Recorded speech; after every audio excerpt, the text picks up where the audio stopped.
Сәлем достар, бүгін простатит және аденома несеп шығару қызметінің бұзылуы белсіздік туралы айтатын боламыз.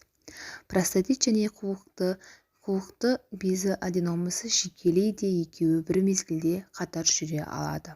Бұл екі ауру әртүрлі себептерден пайда болады, бірақ ұқсас асқынуларға әкеліп соғады. Оның себебі мынада: простатит 95% жағдайда созылмалы жұқпалы емес ауру түрінде кездеседі. Көбінесе оның пайда болуы зиянды әдеттерге, суық тигізуге, кіші жамбас мүшелерінде қан айналымының бұзылуына, сирек немесе бейберекет жыныстық қатынасқа түсуге байланысты болады екен. Қуық асты безі қабынып, ісініп, осы арқылы өтетін несеп жолы арнасын қысып тастайды. Соның салдарынан зәрдің шығуы тежеліп, дәретханаға барғысы келу жиілейді екен. Мұның барлығы ыңғайсыздық пен шап бөлігіндегі ауырсынуға ұласады. Уақыт өте келе жыныстық қызметінің бұзылуы, жыныстық әлсіздік пайда бола бастайды. Қуық асты безінің аденомасы гормоналдық бұзылулар нәтижесінде пайда болады екен.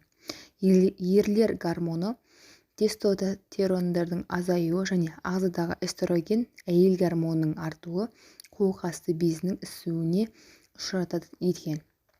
Ол өз кезегінде простатит сияқты зәр шығаруына ұқсас ауытқуларды өршітіп, несеп жолы арнасын қысады, жыныстық бұзылуды және әртүрлі сипаттағы ауырсынуларды тудырады екен.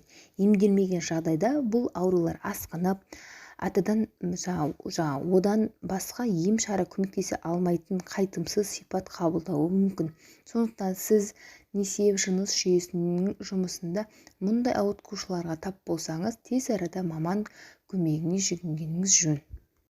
Осы ретте осы урологиялық ауруларды емдеу үшін көптеген дәрігерлер ем-шараларға қарағанда ауру белгілерін алып қана қоймай, несеп жыныс жүйесінің мүшелерін әртүрлі аурулардан жылдар бойы сенімді қорғай алатын, дерттің түпкі себебін жоятын уропротектор деген препарат туралы айтатын боламыз.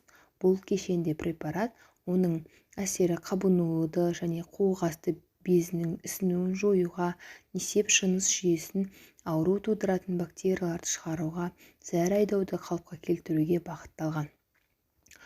Уропротектор препаратын қолданудың бірінші сатысындағы ыңғайсыздық, шап аймағындағы ауырсыну, үрпі арнасындағы шаншу жоғалады. Одан әрі кіші жамбас мүшелерінде қан айналымы жақсарады, қуық асты безі мен қуықтың икемділігі қалпына келеді. Бұдан кейін олар өз қызметтерін толық орындай бастайды. Сондықтан ер кісілерге айтарымыз, дер кезінде дәрігер көмегіне жүгінгеніміз жөн.